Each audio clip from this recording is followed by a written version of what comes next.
I'm going to start the session of the roundtable. I know we're running a bit late. We'll make sure that this one stays within half an hour so that you can all go to lunch right after.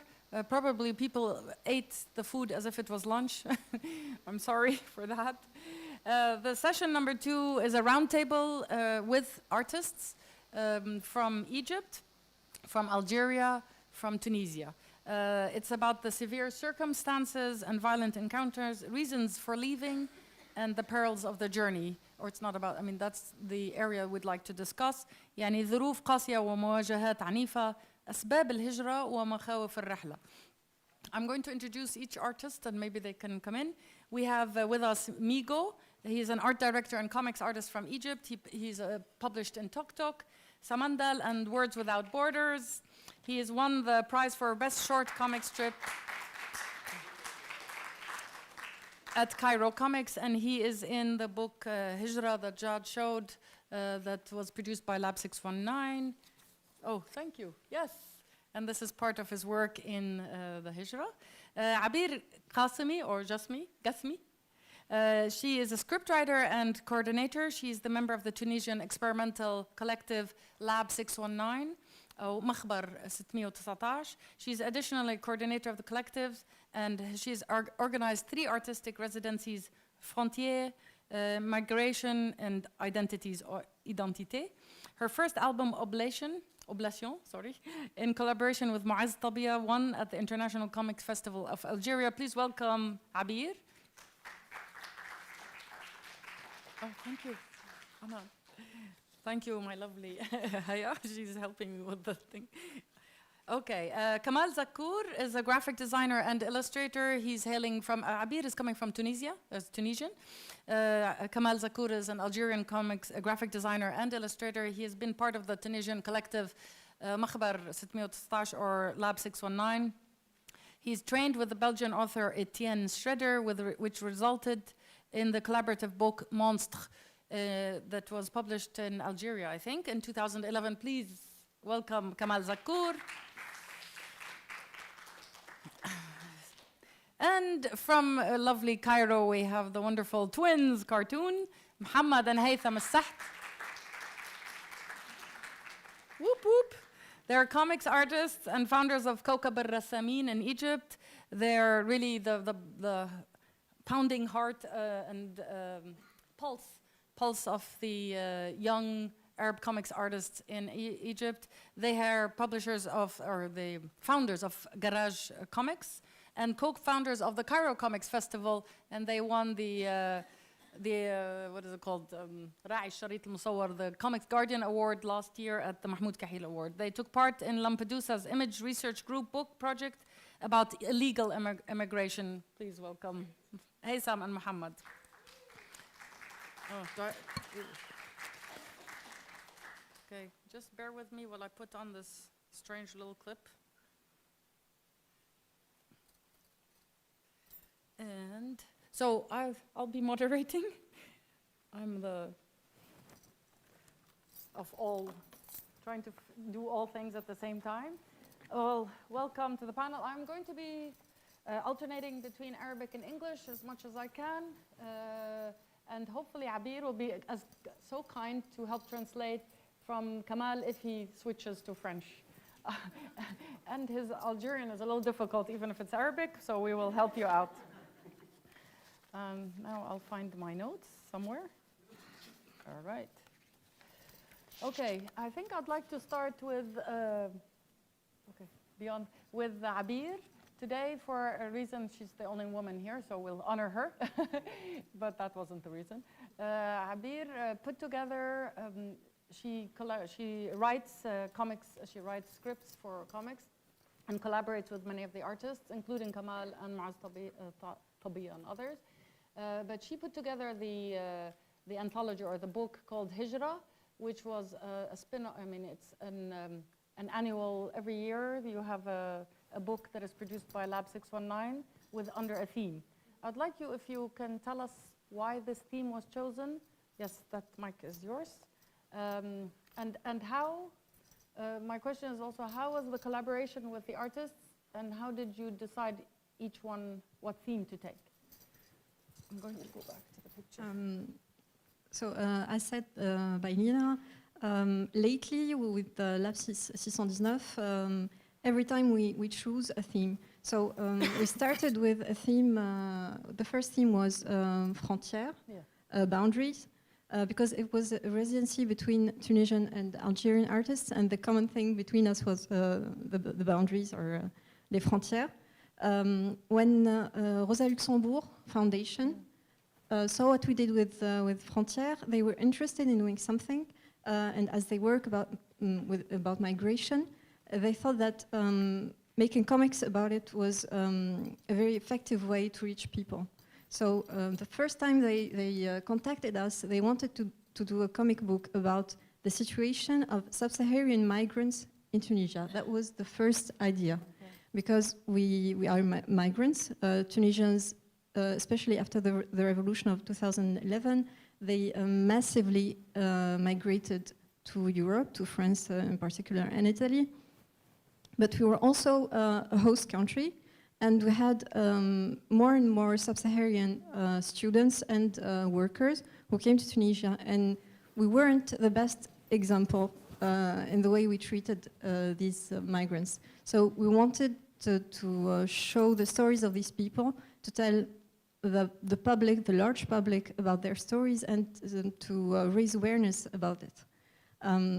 When they saw what we did with the first residency, they switched to the idea of a residency, because at first it was just a comic book, like a commission.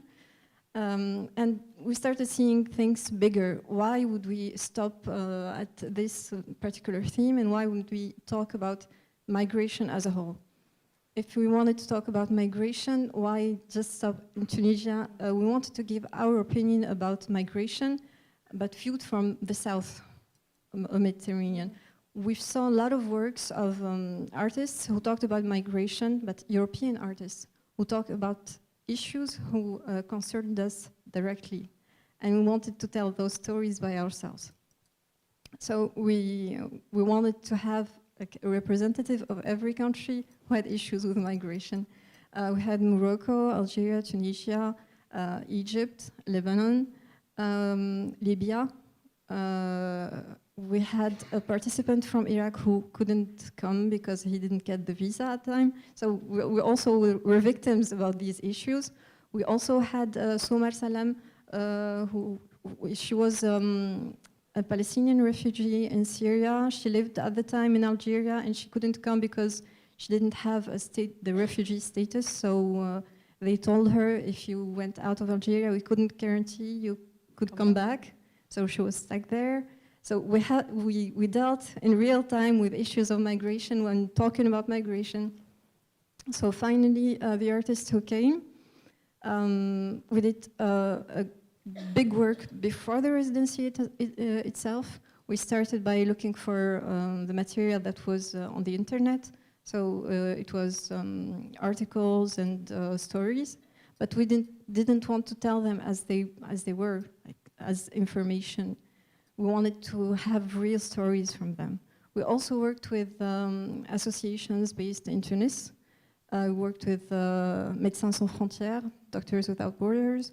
We talked about with Avocats Sans Frontières, and also with an association called AISAT, who were the representatives of sub-Saharan trainees and students in Tunisia. That was the people who worked with us the most, because we met with a lot of sub-Saharan migrants, and we had to sit with them and hear their stories. That was hard for us, because they were telling us about how Tunisian people treated them, and we just wanted to disappear at that moment, because that was the shame it was, the guilt, even though we didn't do anything, but we were there saying, we're sorry, we know what you went through that, we are very sorry.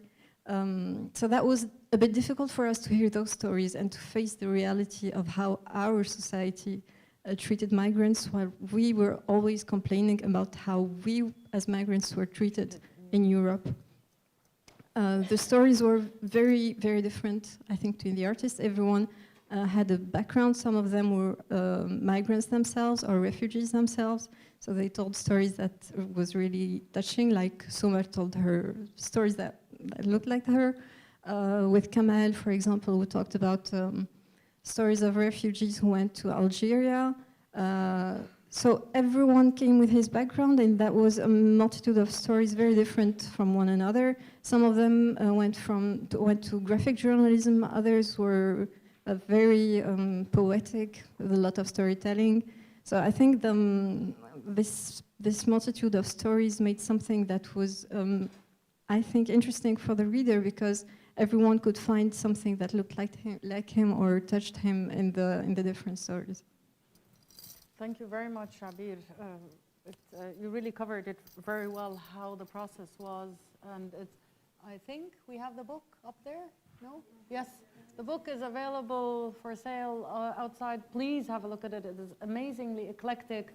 As Abir mentioned, there are artists from every country or many of the Arab countries in the Arab world who are depicting very personal and very poetic, even sometimes, this representation of displacement.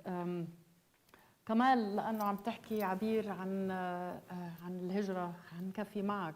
بحب أسأل عن الأسلوب اللي أنت نقيته لحظة إشمال هجرة. Let's just put it on. There. الرحلة الأخيرة. Thank you. That's it. بالرحلة الأخيرة. هذا تعاون مع عبير بهي أو لا؟ بلا. كيف التعاون بين الفنان والسكريبت رايتر أو مثل وكمان كيف أنت بتشتغل على كيف تنقي الأسلوب اللي حتشتغل عليه؟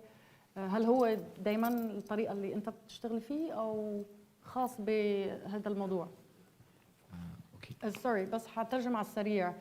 Kamal, I was just asking him how was the collaboration between the scriptwriter and the artist on the topic that they chose, and if you could talk to us a little bit about the style he chose or the way he chose to convey his images. شكرا. في الأول بدأنا بجمع كل القصص اللي تقدر pour faire un résumé de all. قولها بالعربي أنا بترجم لك. أو فرنساوي. ألماني. Pour beaucoup de situations en fait vécues par justement les immigrants. من بعد عملنا un tri وبديت نعمل أنا في الستيل جرافيك. اثنين الستيل جرافيك والتعاون مع السيناريست. Alors في الأول تكلمنا على كيفاش on fait une représentation justement du style graphique et on avait pensé justement à utiliser raconter l'histoire comme un conte africain. Et bon, on le retrouve parce qu'il y a un côté poétique justement dans le trait graphique ou les représentations par planche, par moment, quoi. We're going to ask you to translate. Okay. Sorry. No, please. أهلا وسهلا. Alors voilà. Aussi pour le trait, bon, j'ai utilisé un trait assez fin, disons parce que pour moi, je suis habitué à dessiner le désert. Je le dessine justement avec le moindre de traits possible pour montrer un peu le vide et le voilà. Let's take a break. We started by collecting a lot of stories and information about sub-Saharan migrants, and we wanted to tell it as an African story. So it was a very poetic storyline. As for the graphic style, he's used to draw the desert, so he uses a minimum of traits, of fine lines, to show the immensity of the desert and the nothingness in the desert, I would say. بدك تضيف شيء؟ طيب والكولابوريشن مع السيناريست كيف كان التعاون بينك وبين عبير؟ أو البروسيس. Alors le process كنا نخدموا plus on a travaillé ensemble quand même sur l'histoire, enfin, je veux dire ce qu'on prend, ce qu'on laisse. En fait, pour disons, on a essayé de prendre, quand même, c'est plusieurs histoires, de résumer toutes les histoires en fait en une seule, mais avec, disons, plusieurs parties, comme des sauts de temps par rapport à un moment. En fait, on saute sur le lien en fait qui lie justement le début jusqu'à la fin, c'est les 4 femmes justement qui prennent le périple justement d'aller prendre de l'eau pour leurs enfants qui sont morts dans le désert. عبير. إذا بدك تعطي just a short nubze what the story is about, just roughly. Okay. So the process was collecting a lot of stories and trying to tell them in one story. So the link between them was these women who carried water for their children who were in the desert. So actually, it's sad to say that the children are dead, but that's the story. Finally, they find them sleeping in the desert. So we had to decide what details, what things were we going to put in the story, and the 3 women, which one of them represented somehow a story, and we tried to make them into one cohesive storyline. Thank you very much. As for, if I can add for the collaboration, actually, we don't really work as a scriptwriter and an artist. We switch roles. We discuss a lot about everything that we do. So that's a big advantage to be able to do that. Absolutely, that's very important because I don't think it's you write a script and you handed it over to Kamal.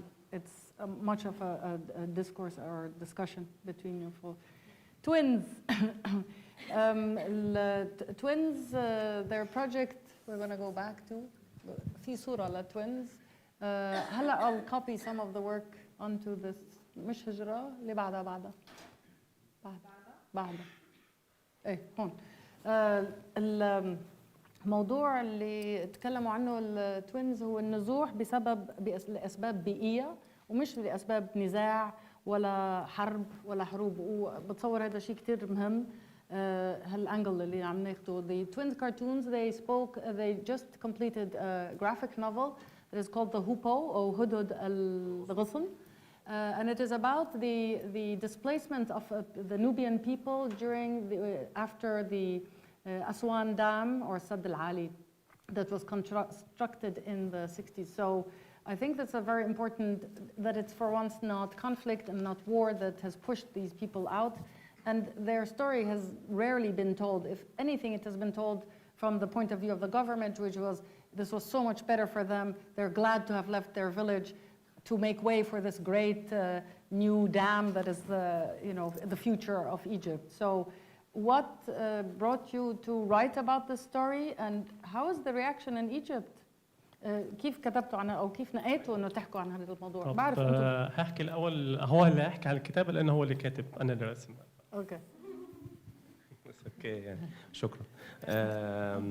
في البدايه اما بدينا نشتغل على القصه او السيناريو بتاع هدهد الغصن، الموضوع ابتدى ان احنا اوريدي كنا اشتغلنا على مشروع الهجره غير شرعيه في المانيا في كتاب اسمه لامدوزا، وده بروت اس يعني ان احنا نعمل حاجه عن التهجير.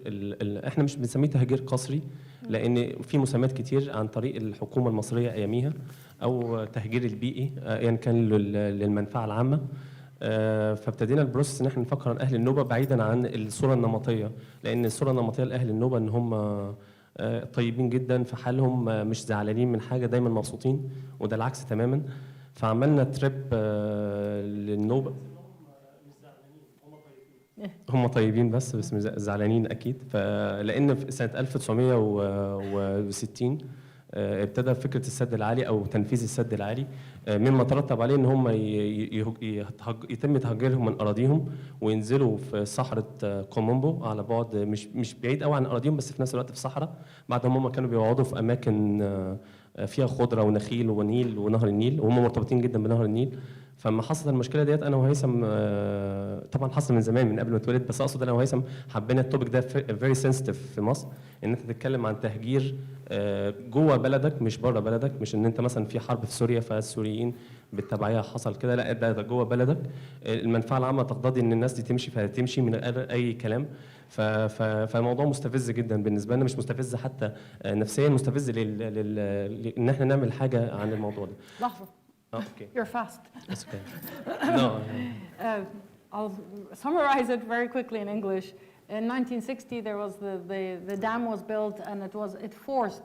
I'm sorry, I said displacement. It is in fact forced the displacement of the Nubian people from a very fertile green land and oasis where they lived to be living in the desert. And the reason they wanted to write or draw about this or bring this story forward was to take away from the public narrative of, oh, they're happy people, everything's fine.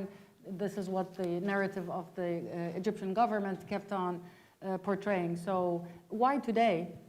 Kafi, whatever you wanted to continue, but also why now? This is 1960. ليه دلوقتي؟ لان اعتقد من وجهة نظري الموضوع الهجرة غير شرعية كأز ترند على مستوى العالم، في سواء البرفورمانس ارت او الفيجوال ارت. ده استفزني فكره ان احنا اوريدي عندنا المشكله ديت من زمان جدا، هي مش مشكله حديثه العهد ولا حاجه، هي بسبب النزاع او بسبب الحروب او حتى بسبب بيئي. هي كل النتيجه واحده، ان الناس دي اتهجرت من ارضها في وقت ان هم كانوا بيستمتعوا بالحياه بتاعتهم، واتهجروا بتهجير قسري او شبه قسري، مش عايز اوصفه، بس اقصد ان هم سابوا ارضهم لمنفعه عامه في وقت ان ما حدش فكر فيهم. ابتدينا على القصه دي، رحنا النوبة اللي هي دلوقتي مش موجودة، بس يعني رحنا قابلنا بعض النوبيين واتكلمنا معاهم، عملنا لقاءات مع المركز الثقافي النوبي في القاهرة، وبعدين طلعنا بالفكرة ان هي بعيدا عن النوبة وفكرة النوبة من الستيريوتايبس يعني. وابتديت اقعد انا وهيثم، انا عامة في الجرافيك نوفل كتبت القصة وهيثم رسمها، قسمناها بالشكل دوت، لان احنا لو اشتغلنا مع بعض هنبقى فايت يعني، هنتخانق من الاخر يعني. احنا اتخانقنا كتير بس في القصه في الاول، فده حقيقي يعني. احنا قلنا كل واحد يبقى تقسيم العمل، هو قعد معايا طبعا في القصه وانا قاعد معاه في الدروينج. ابتدينا نعملها فعليا من شهر 5، انتهينا منها في شهر 9. الكتابه خدت لوحدها 3 شهور الا شويه. فالتوبيك ده هيثم بقى يتكلم عن دروينج لو في وقت طبعا، عشان ما نجيش على وقت تاني، بس هيتكلم عن دروينج بشكل سريع. طيب قبل ما يتكلم عن الدروينج I'm lost. Okay. Part of the reason that they brought this story forth now was that the trend of graphic narratives has been pushed so much that it's an amazing platform for such topics to come through, whereas before they didn't feel that the interest was there, as well as that Muhammad wrote the book, the story, and Haytham drew it so that to avoid conflict. Yet conflict happened, or they just fought. Of course, it is a complete collaboration and discussion between the two. The book took about 3 months to complete. You would have liked more time? For the story? For the story. 2 months for the only drawing. You only gave him 2 months for drawing? Okay, 2 months for drawing, 3 months for the stories, which shows how important the underlying story is. And Haytham will talk to us a little bit about the aesthetic, about the graphics that were used. ما بعرف شو كنت هتقول. على طريقة الرسم يعني أو كده؟ لا I didn't ask you. كنت هتقول شيء. I'm sorry. كل شيء. بص، زي ما محمد كان بيتكلم في الفكرة اللي جات لنا احنا الاثنين، لأنه غالبا دايما أنا ومحمد بتجيلنا الفكرة بشكل يومي، أفكار كتير، بس محمد دايما بيفكر أكتر وبيعمل ريسيرش أكتر، وأنا كرسام بيبقى عندي الموضوع ده موجود بس بزهق بسرعة. لو عليا انا مش هعمل جرافيك نوفل خالص يعني، بس محمد، مش قصدي ان انا مش هعملها، اتمنى ان انا اعملها لوحدي، بس محمد بيساعدني فيها يعني، بمعنى انه محمد شويه بيعمل ريسيرش، بيدور على الافكار، بيسافر او يقول لي تعالى سافر معايا كذا، يلا نروح النوبه ونتكلم مع الناس. فدي كانت عائق بالنسبه لي كرسام ان انا اعمل جرافيك نوفل. ممكن اعمل قصه قصيره مصوره، ممكن من كام صفحه وخلاص. لما الفكره جت لمحمد او الفكره جت لنا احنا الاثنين، محمد بدا يتكلم فيها اكتر، بدا يعمل ريسيرش فيها اكتر. انا بالنسبه لي كنت في الوقت ده بتابع الكلام بتاعه عشان اطلع الستايل بتاع الرسم نفسه. صدقيني ستايل الرسم ما كانش شاغلني قوي على قد ما الفكره هي اللي كانت شاغلاني اكتر، لان ستايل الرسم في الكوميكس بالذات بحس، او في الجرافيك نوفل بحس انها هي روايه قبل ما تكون حاجه مصوره. فعشان تطلع الحاجه لازم تكون روايه قويه عشان تطلع من خلالها الرسم اللي هو بيعبر عن الروايه دي. فقعدت فيها زي ما محمد بيقول، محمد عمل معايا زي كامب كده، ودايما محمد بيبقى ملتزم اكتر مني، فكان مقعدني معاه وخلاني ما اشتغلش في اي حاجه شغل تجاري. و مش لازم اشتكي كتير قدامكم يعني، بس المهم ان هو كانت حاجه صعبه جدا ان محمد كان فوكسنج جدا على الموضوع ده وعايزنا نخلصه، ولمده مثلا كان في 15 يوم مزنوقين جدا، كان تقريبا ما نزلش من البيت يعني، هو اللي كان بيخليني هو روح بيتفسح وانت لا. لا بالعكس، قاعد جنبي مستني، وكان في حاجات كتير قوي هو متخيلها فنيا في الصوره. دي بقى مشكله واحد اوثر معاك، المفروض ان هو انت بترسم اللي انت شايفه، لا هو شايف لا المشهد ده مش كده، لا المشهد ده كده. تكمله الكلام ان خصوصا ان الموضوع ده قديم في الستينات، صح. فانت عشان طب تعيد لحظة قبل ما تكفي which is important بس هترجم شوي.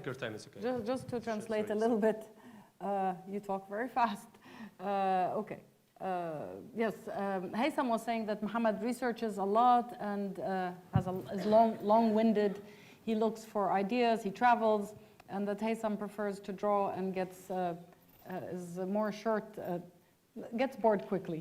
So he was very happy to work with his brother, that he felt that if he didn't have Muhammad to do that background research, he might not have completed a full graphic novel. It's something that he would aspire to, but might not have completed. So good collaboration. Yes, at the same time, they were talking a little bit about the difficulties, because also Muhammad is visual and he has a vision of how this should look. So there was a lot of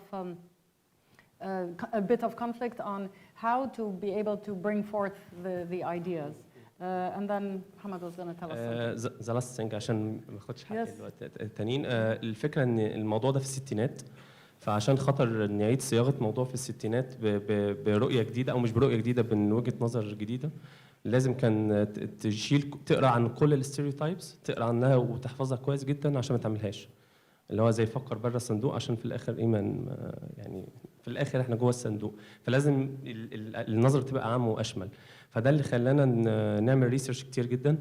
والموضوع نفسه احنا دايما عندنا مشكله في الهجره، حتى في كتاب للكاتب السوداني اسمه الطيب صالح عن موسم الهجره للشمال، ما عندناش حاجه اسمها الهجره للجنوب which is our roots. يعني انا لما رحت جنوب افريقيا اول مره، مش هقول حتى اسوان، ايوه يعني كنت مبهور جدا بثقافه افريقيا والغنى اللي فيها. فحاسس شويه ان احنا لازم في خلال الجرافيك نوفل ده، بغض النظر عن التهجير البيئي او القسري او السياسي، احنا بنفكر ان نخلي الناس تفكر شويه بشكل اعم واشمل عن افريقيا والجذور بتاعتنا، لان ده مهم جدا بالنسبه لنا، ان انت هويتك اصلا عربيه افريقيه، وافريقيه قبل ما تكون عربيه اعتقد يعني. Okay. The incident happens, or it's about the 60s, and they were quite careful to give it a very distinct look that could reflect the time period, but also that is something that was hidden that is brought forth now. They themselves were less exposed to the South. They said the famous book that is the Seasons of Migrations to the North, Muhammad was talking about that. What about the migration in the South? That the African aspect of Egypt is very often less represented or almost inexistent, and that they wanted it to be more inclusive, the identity, the African identity, to be more inclusive through their portrayal. Okay, I think that's it. I'll come back to you because I think I have a few more questions if we have time, but I'd like to talk to Migo, who's sitting here very patiently, very nicely. Migo has also has a piece of work that is in the book Hijra. Maybe we can jump to Migo. Okay. Don't worry. Take your time. Thank you, Haya. But it's what I would like to say about it. Let me just see. Okay, this is all the translation. It took up all my space. The اللجوء إلى الأبد is the title of his, thank you, you just saved me. اللجوء إلى الأبد is the title of his piece that is in the book Migration, and it means eternal refuge or refugee. What is very interesting in his work is the dichotomy of the black and white and the colored, and of course the depiction of the الرحلة, the journey. But can you tell us a little bit about your work? إذا فيك ممكن تحكي، بعرف أنت فهمت، عم بحاول أترجم. القصة اللي رسمها اسمها اللجوء إلى الأبد، هي بكتاب هجرة اللي عبير حكيت عنه قبل شوي. بتحكي عدة أشياء وبحب إنك تخبرنا شوي عن هالشيء وعن اختيارك عن الألوان اللي موجودة، لأنه واضح اختيار كتير جزء كبير من التعبير. يعني هو زي ما عبير كانت بتقول، الموضوع بدأ بالإقامة، ويعني هي من أول ما بدأت أو بعتت لي الانفيتيشن وعرفت إن الموضوع عن الهجرة، أنا عندي انطباع شخصي عن القضية، يعني لأن إحنا بقالنا فترة كبيرة زي ما كان هيثم بيقول، مش حاجة جديدة، مش حاجة مستحدثة، وإحنا أصلا داخليا عندنا إحساس إن إحنا لاجئين جوه البلاد يعني. فعشان كده التايتل جه من انطباعي قبل أصلا ما أعمل أي ريسيرش أو قبل ما أروح الإقامة. أنا عندي التايتل إن هو هجرة للأبد أو لجوء للأبد، يعني إن إحنا في مصر مثلا، يعني لما بدأت كمان أعمل ريسيرش، بس أوريدي عندي فكرة، سواء مشاكل اقتصادية أو مشاكل سياسية بتخلي الإقامة داخليا ما فيش راحة. طبعا لما رحت الإقامة بدأت أعمل ريسيرش، ولفت نظري حاجات كتير، منها نسبة الأطفال المهاجرين، وده كان من الحاجات اللي حبيت أركز عليها. وعشان كده الكوميكس نفسها بتبدأ بالطفل أو بتبدأ بالأسرة اللي مهاجرة، مش بس عشان هم ظروفهم، عشان مستقبل الطفل يعني. لأني في خوف دلوقتي، ويمكن ده حتى بشكل شخصي بسمعه من أصدقائي، يعني هم عندهم خوف من الجواز والإنجاب، لأن هو مش عارف مستقبل البلد أو مش عارف مستقبل الطفل. فحبيت أبدأ بأسرة عندها ظروف اقتصادية، عندها مشاكل، بس هم عندهم قدرة ما إن هم يتعايشوا، ولكن في خوف من المستقبل على الطفل. كان عندي تشالنج، بس ان انا بحب، او يعني بحب اسرد، بحب الستوري، بحب احكي، وكان في ليميتد عدد صفحات محدود. وانا كنت عايز اتكلم في حاجات كتير، الشاب اللي عنده مشاكل شغل او مش لاقي شغل، ودي النسبه الاكبر او سبب الهجره. ويمكن في بلاد او مدن زي اسيوط والمنيا نسبة المهاجرين فيهم كبيرة جدا، يعني بتوصل لنسبة مئوية كبيرة. فكنت حابب أغطي ده، حابب أغطي الخوف من المستقبل. كمان لقيت إن البلاد العربية يعني أكتر حاجة كانت شاغلة بالي سوريا طبعا في الوقت ده، وإن ممكن حد ميبقاش حتى ليه علاقة قوي بالمشاكل السياسية أو النزاعات أو كذا، ولكن يضطر يعني بيته بيقع أو بيفقد أسرته. ودي قصة حقيقة أنا قريتها، يعني أنا عملت ريسيرش خدت وقت طويل. يمكن بقول لعبير النهارده ان انا سعيد ان انا لحقت اخلص الكوميكس، انا يمكن اخر واحد سلمت. اخدت وقت طويل جدا في البحث وفي جمع ماتيريال وصور حقيقيه. فكنت حابب اغطي اكتر من حاجه في وقت قصير جدا. فمن هنا جه الاسلوب السردي اللي هو ممكن مسرحي او سينمائي اكتر منه كوميكس، اللي هو بعمل قطع سريع ما بين الرحله.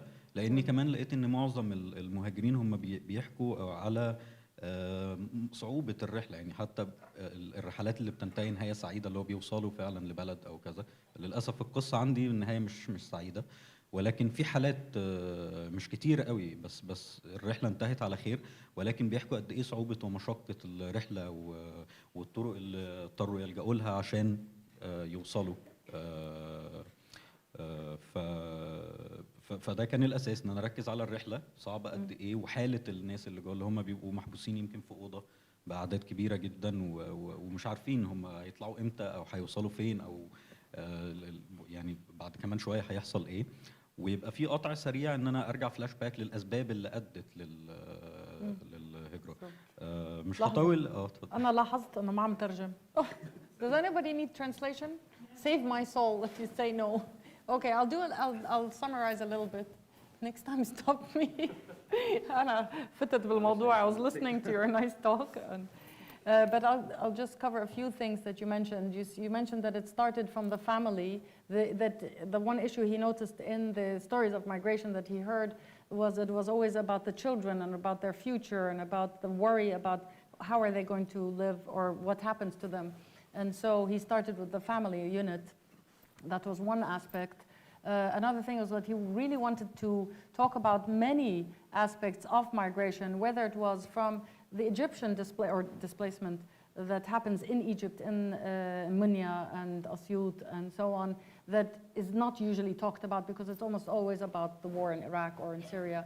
So he wanted to talk about also the reasons for leaving or for being forced to immigrate or to be displaced, such as economic need and the worry of the future of their children, and how they can, and that people even who would like to get married are careful because they're worried that where are they going to, what is going to be the situation with their children in the future.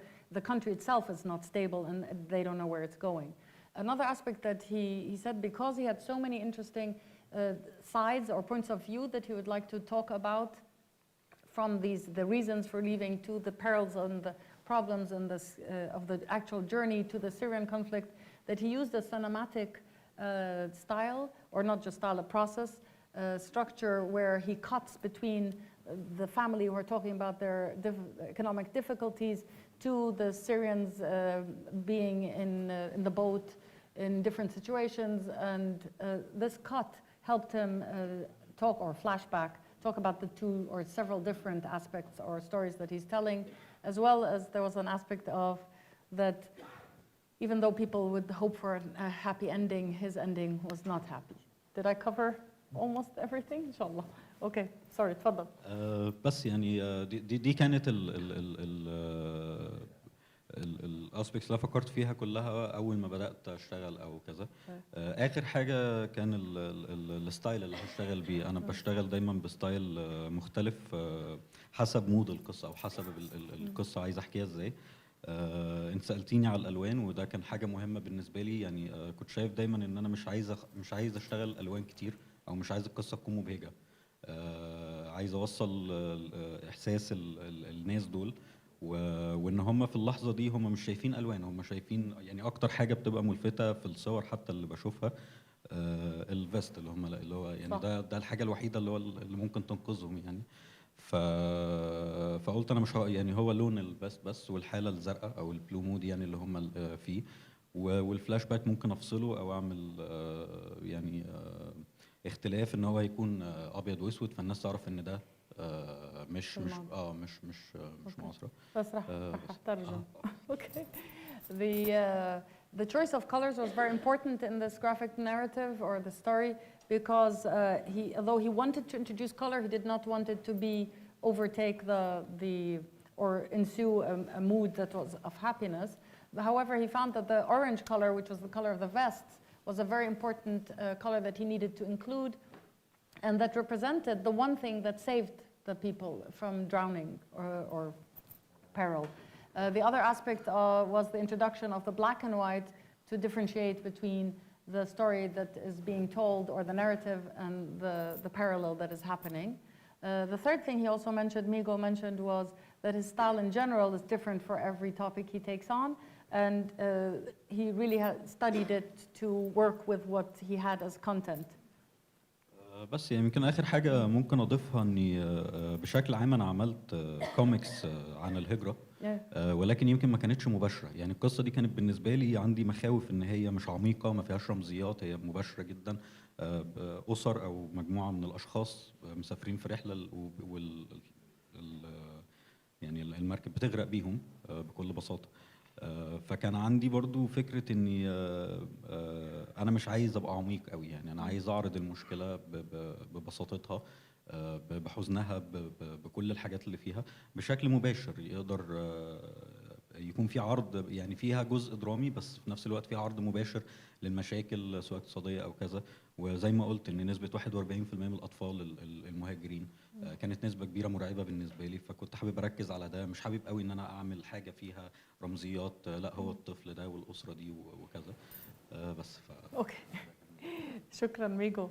He wanted also in the story and the way it was portrayed not to have a lot of symbolism and difficulty in reading. He wanted it to be more direct and accessible for the audience to receive the impact of what he's talking about as much as possible. So this was part of the thinking and the way that he displayed or drew his images. مظبوط اللي قلته. Okay. ما بعرف إذا غطيت كل شيء. I know that we are running a little bit short on time. I do have some more questions, but I think it's a good idea to open up the questions to the audience. This way you can interact. You might have some of similar questions and I'll help you out if not. So تفضلوا إذا أي حدا عنده سؤال إذا ممكن من الجمهور للفنانين. Yes.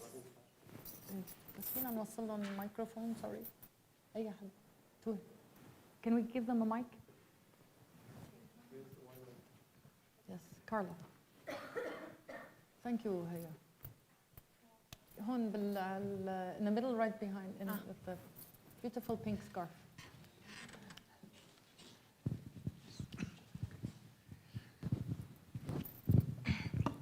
Hi, thank you all for telling us your stories.